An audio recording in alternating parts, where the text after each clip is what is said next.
ത്രിയേക ദൈവത്തിന് സ്തുതി. ബഹുമാനപ്പെട്ട മാർത്ത മറിയ സമാജം ഭാരവാഹികളെ, ക്രിസ്തുവിൽ എൻ്റെ സഹോദരിമാരെ, എല്ലാവർക്കും ക്രിസ്തുവേശുവിൽ എൻ്റെ സ്നേഹവന്ദനം.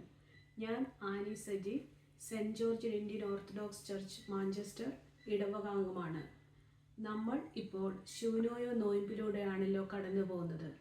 ഓരോ നോമ്പും അനുതാപത്തിൻ്റെയും കുമ്പസാരത്തിൻ്റെയും പരസ്പരം വിട്ടുവീഴ്ചയ്ക്കുമുള്ള പ്രതീകമാണ്.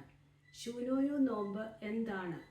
ദൈവത്തിൻ്റെ അമ്മ എന്ന നിലയിൽ മാതാവിന് നൽകുന്ന ബഹുമാന സൂചകമായ സ്ഥാനപ്പേരാണ് ശൂനോയോ. ദൈവത്തെ വഹിച്ചവൾ എന്നാണ് ഈ വാക്കിൻ്റെ അർത്ഥം. ശൂനോയോ എന്ന വാക്ക് എഫസോസിലെ കൗൺസിലിൽ നിന്നാണ് ഉണ്ടായിരിക്കുന്നത്. മേരി ദൈവത്തെ വഹിച്ചവളെന്നും ക്രിസ്തു ദൈവമനുഷ്യനുമാണെന്ന വിശ്വാസത്തെ ഊട്ടി ഉറപ്പിക്കുന്നു. ക്രിസ്തുവിനെ ദൈവമായി അംഗീകരിക്കാനും മേരി വഹിച്ച പങ്ക് വലുതാണ്. മലങ്കര സഭയിൽ ശൂനോയോ പെരുന്നാൾ ഓഗസ്റ്റ് 15 ആഘോഷിക്കുന്നു. ദൈവമാതാവിൻ്റെ ഓർമ്മ പുതുക്കുന്നതിനും മാതാവിനോടുള്ള ആദരവ് പ്രകടിപ്പിക്കുന്നതിനും ഈ ദിനം ഉപയോഗിക്കുന്നു. ശൂനോയോ പെരുന്നാൾ പ്രധാനമായും 3 കാര്യങ്ങളെ അടിസ്ഥാനമാക്കിയാണ്. 1, ദൈവമാതാവിനോടുള്ള ആദരവ്. 2, ക്രിസ്തുവിൻ്റെ അമ്മ എന്ന നിലയിൽ മാതാവിന് സഭയിലുള്ള പങ്ക്.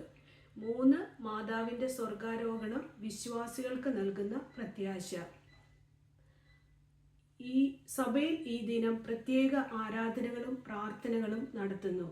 നമ്മുടെ ജീവിതത്തിലും മാതാവിനെ പോലെ ക്രിസ്തു നമ്മളിൽ ആകുവാനും ലൂക്കോസിൻ്റെ സുവിശേഷത്തിൽ നമ്മൾ വായിക്കുന്നത് മാതാവ് ഗബ്രിയേൽ മാലാഖയോട് പറഞ്ഞത്, ഇതാ ഞാൻ കർത്താവിൻ്റെ ദാസി, നിന്റെ ഇഷ്ടം പോലെ ഭവിക്കട്ടെ എന്ന് പറയുവാനും മറ്റുള്ളവരിൽ ദൈവത്തെ കാണുവാനും അവരുടെ കഷ്ടതകളിൽ ആശ്വസിപ്പാനും നമുക്കെല്ലാവർക്കും ഇടയാകട്ടെ എന്ന് പ്രാർത്ഥിച്ചുകൊണ്ട് ഞാൻ എൻ്റെ വാക്കുകളെ ചുരുക്കുന്നു. ദൈവം നമ്മെ എല്ലാവരെയും അനുഗ്രഹിക്കുമാറാകട്ടെ.